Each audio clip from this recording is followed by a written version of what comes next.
God, I was doing it again. Fidgeting, tapping my fingers on the desk. No matter how hard I tried to control it, the urge took over. My ADHD was flaring, and with Mandy's eyes on me, it felt 1,000 times worse. What's the matter, Spaz? Can't sit still for 5 seconds? Everywhere I went, Mandy was there, making my life hell. It's like she lived to ruin my day. I never understood why she hated me, but I was done letting her get away with it. Why are you always on my case? I don't know. Maybe I just don't like your face. Or how you never stop moving. Oops, guess I moved too much. Was it impulsive? Absolutely. But she had it coming. I should have known Mandy wouldn't sit quietly. She had to get back at me for embarrassing her, and she knew exactly how to hit me where it hurt by forcing me to speak in front of the whole school. As you all know, today we're honoring Principal O'Connor, who is retiring after years of service. And to celebrate, the school is gifting him this beautiful painting, his pride and joy. But before we unveil it, we have a special speaker. Arabella Johnson, come on up. My heart nearly stopped. Giving a speech in front of everyone? That was gonna be impossible. Couldn't stop moving, shifting from one foot to the other. I hated this. I could feel the heat rising in my cheeks. Dear fellow students, and, Principal O'Connor. Mandy sat in the front smirking. She made an L on her forehead. Laughter rippled around her. And just like that, something snapped inside me. Couldn't take it anymore. I grabbed the bottle and threw it, aiming for Mandy, but yeah, it hit the principal. Of all the people I could have nailed, I froze. My brain went into overdrive. Should I run? Apologize? But I tripped, and then the next thing I knew, the fire alarm was blaring and water was raining down on everyone. Total chaos. Water burst everywhere. Screams erupted as students scrambled for the exits. I stood frozen, drenched, and of course, because I'm me, I managed to knock over the podium.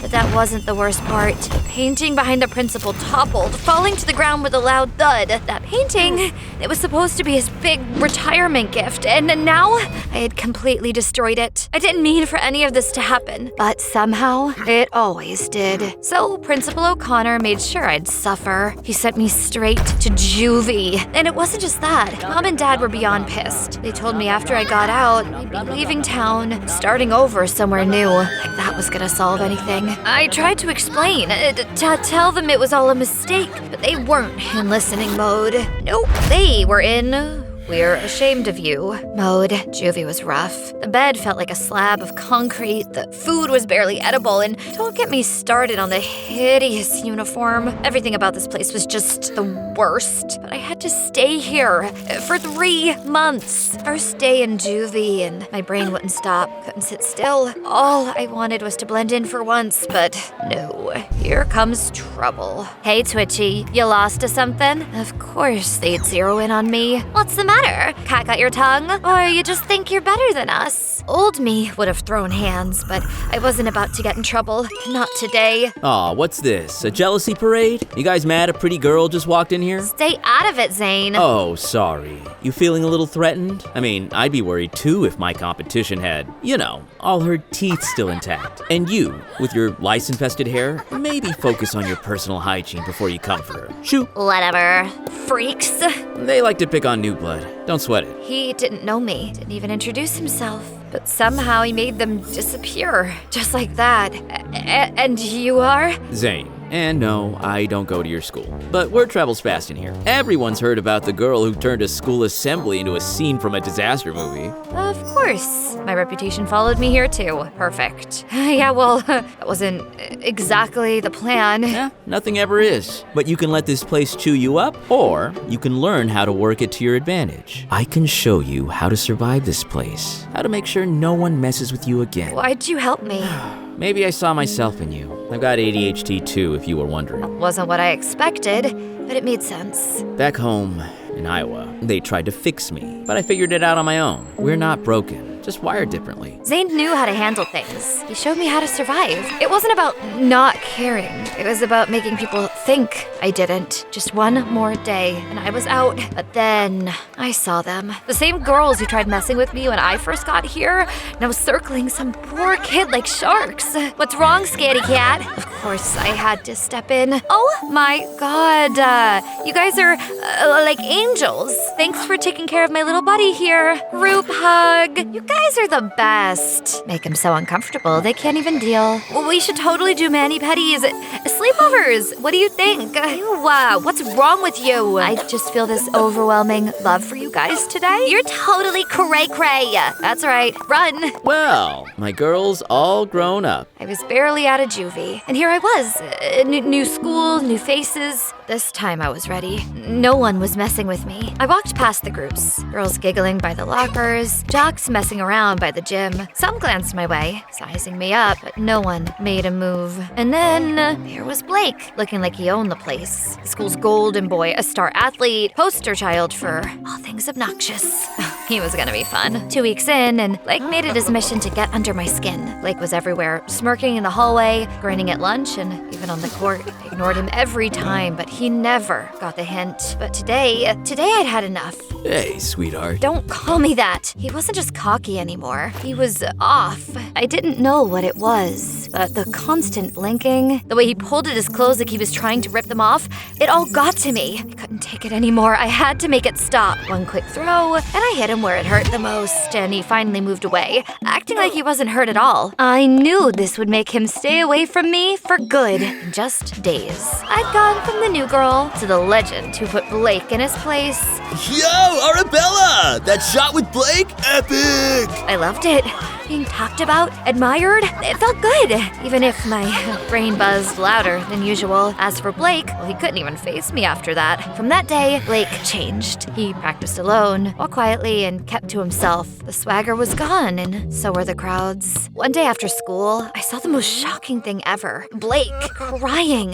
Hey, you okay? Yeah, I'm fine. I could have made a snarky comment and walked off, but something stopped me. Doesn't look like nothing. What's going on? It's everything. School, my parents. I can't keep up. My brain's all over the place. I screw everything up. Wait, was he saying what I thought he was saying? I have ADHD. Been dealing with it for years. But no one gets it. Not my parents, not my teachers. They just think I'm being a problem. ADHD, just like me. All this time I thought he was just a jerk, but he was hiding the same thing I was. Yeah, I get it. It's like your brain's a TV with 100 channels and you're trying to watch them all at once. You too? Yep. Welcome to the club. Guess we're both a mess. After that day, things changed between us. He was no longer just an unbearable jerk, and we actually started to get along quite well. Gradually, I found myself beginning to fall for Blake. It was finally happening. Blake had asked me out. I was hoping he'd also ask me to the upcoming school dance. I was so happy, but then something felt off. He kept checking his phone, like he was waiting for something. And then Mandy showed up, her heels clacking like she owned the place. I felt my heart drop, but I had no idea what was coming. She recorded it, my meltdown, and now everyone was laughing, reliving my biggest screw-up. I locked eyes with Blake, but he said nothing, just looked down with a fake smirk. Oh, did Blake not tell you? Blake's my boyfriend. Long distance, obviously. But when he told me that Arabella Johnson joined his school, I just couldn't resist messing with you. Wait, Blake and Mandy? This couldn't be happening. See, boys like Blake, they don't go for girls like you. He was just playing with you. Come on, Arabella, you really fell for it. Boys like him don't go for crazy like you. I couldn't breathe. They weren't just laughing at the video. They were laughing at me and how I actually believed I was just a joke to them. The next day, I should have stayed home, but no, I just had to go to school and hear all the nasty rumors Mandy spread about me. I heard she was in juvie for some crazy stuff. No way. I heard she's like a dealer or something. In a gang, too. Maybe she's the boss there. Like a drug lord or something. I heard she threw a chair at the principal. He's dead. She's a killer too. What a lie. Principal O'Connor was very much alive. Yeah, and she's always bouncing around like she's gonna snap. She gives gives me psycho vibes. No matter where I went, it was the same thing. People pointing, whispering, acting like they knew everything. Blake knew what Mandy had done, and now he couldn't even look at me. It wasn't like I cared, but I had trusted him, and it hurt. I just had to get away from here. I knew it wouldn't be long before Mom and Dad would be disappointed in me once again. After hearing what happened at school, I had to run to Iowa. I knew Zane must be out of juvie by now, and he'd understand. When I went outside, I had a surprise waiting for me. Zane? What the hell are you doing here? Got out a week ago. Came to check on you. Running away? I want to be normal, Zane. My mind never stops. I mess everything up. I just want to be normal. Normal's overrated, Arabella. You're trying so hard to be something you're not. Stop fighting it. I didn't want to hear it, but he was right. I've been fighting myself all along. You don't have to be tough all the time. I don't know what to do. Well, start by being real. Be you. The rest will work itself out. Maybe it was time to stop pretending. Time to figure out who I really was. Chaos and all. Thanks, Zane, for everything. Anytime, psycho. The one night I decide to make a statement, of course, my mom and dad are here, volunteering as chaperones. I had to do this, even though public speaking's gotten me in trouble before. So, I've heard a lot of rumors lately. Apparently I'm a drug lord. Yeah, Mom and Dad, that's what kids are saying these days. Honestly, I wish I were that interesting. Yeah, I went to juvie. I mess up all the time, fidgeting, being impulsive, but that doesn't make me a freak. It makes me, and I'm finally okay with that. That's all. Think what you want, but I can barely manage my own life, let alone be a criminal mastermind. I finally said my piece, and when Mom and Dad came to, I thought I was in for a scolding, but they looked proud of me. That took courage, Arabella. We're proud of you. You did good, kid. Really good. Go enjoy yourself. We'll be around if you need us. For once, my parents were on my side, but the night wasn't over yet. Arabella, I need to talk to you. Blake, don't. You don't owe her anything. No, Mandy, stop. You don't control me. Control you? Are you serious? You think she cares about you? She's just some crazy freak who's gonna drag you down, Blake. I was the one that fixed you. Remember? You know what, Mandy? You are pathetic. I'm fine. I don't need fixing. Whoa, I didn't know Blake had the guts to stand up to Mandy of all people. Impressive. I'm sorry, Arabella, for everything. I was a jerk, and you didn't deserve any of it. I really like you. Yeah, well, she's got better options now, bro. Whoa, did my life turn into a full-blown rom-com? Okay, truce. Both of you. Stop, I'm not choosing between you. You're both my friends, all right? This isn't over, Arabella!